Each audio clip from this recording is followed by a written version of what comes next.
Hi, I'm Mike Stanzik and this is Digital Electronics Classroom. In this video we're going to be talking about JK flip-flops as we continue to look at sequential logic circuits. If you haven't watched the D flip-flop video, I'd highly recommend that you do because that's the foundation for what we're going to be talking about in these JK flip-flops. We're going to look at the JK flip-flops function table, and then we're going to look at the operations from that it can perform. And then we'll go ahead and use MultiSim Live to simulate the JK flip-flop so we can see what it looks like in operation. All right, let's get started. So we have JK flip-flops.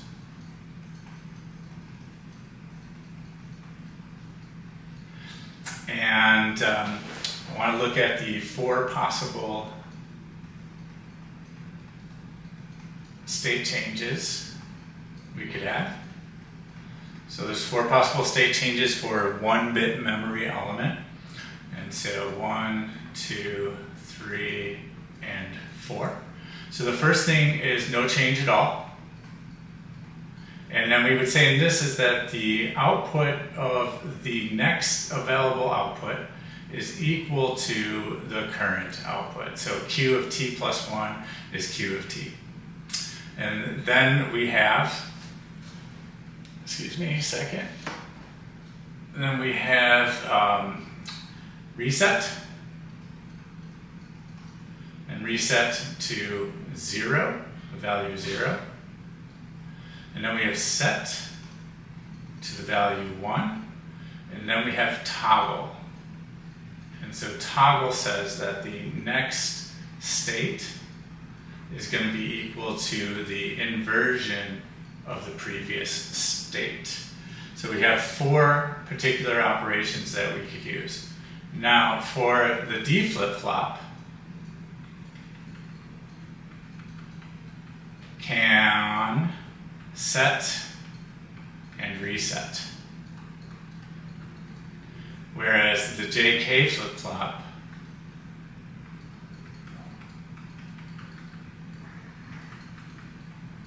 can do all four.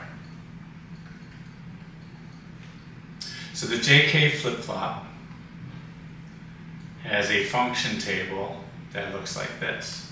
JK 0, 1, 0, 1, 0, 0, 1, 1. And then the next state is equal to, at 0, 0, is going to be no change. So this is going to look quite a lot like those four functions up there. So 0, 0 would be no change, so this is going to be Q of t. So we'll call that no change.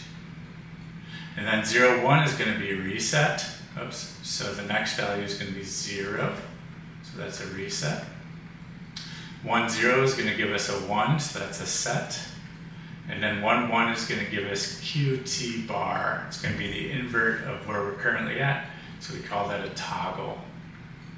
So this is the function table. And so when we are designing using JK flip-flops, we know that this is what it's going to do. Okay. So one more thing I want to show us is the block diagram, or I'm sorry, the schematic diagram. And so we have J, K. This symbol means edge for the clock, and it's got no bubble, so it's a positive edge clock.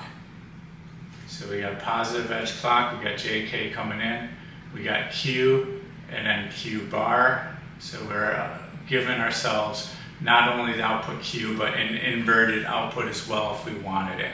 Okay. Yeah, that's all I wanted to talk about for the JK flip-flop.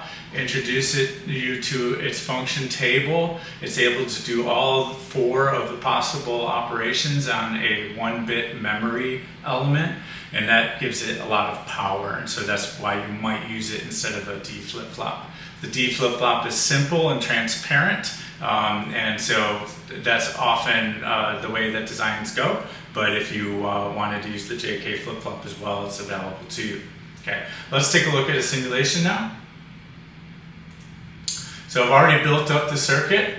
As you can see on the screen, we have the JK flip-flop. We have one digital constant into J, 1 digital constant into K.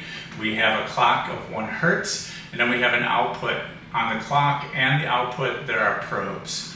You can see the graph of these on the right side of the screen, where blue we have the output and green we have the clock.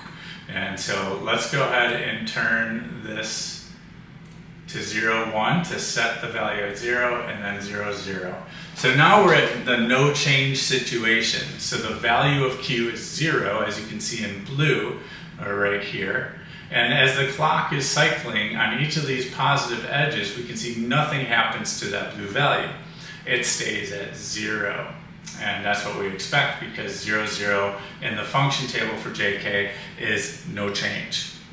So let's go ahead and change it to 1 by setting it to a 1, 0.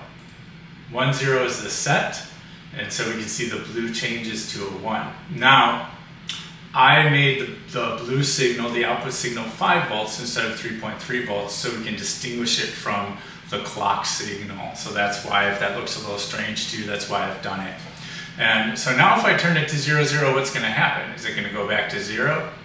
And the answer is no. It's going to stay at 1, because 0, 0 means no change.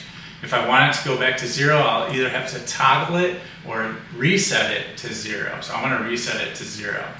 Note that the reset occurs on a positive clock edge. And so we can see that reset occurring on that positive clock edge right there. And the last input state for our JK is 1, 1, which is the most fun. It is the toggle. And so we can see that it'll change its state every positive clock edge. Now notice it doesn't change on the negative clock edge, so only on the positive clock edges. This does something to the blue signal in relation to the green signal. It makes the blue signal have twice the period or half the frequency.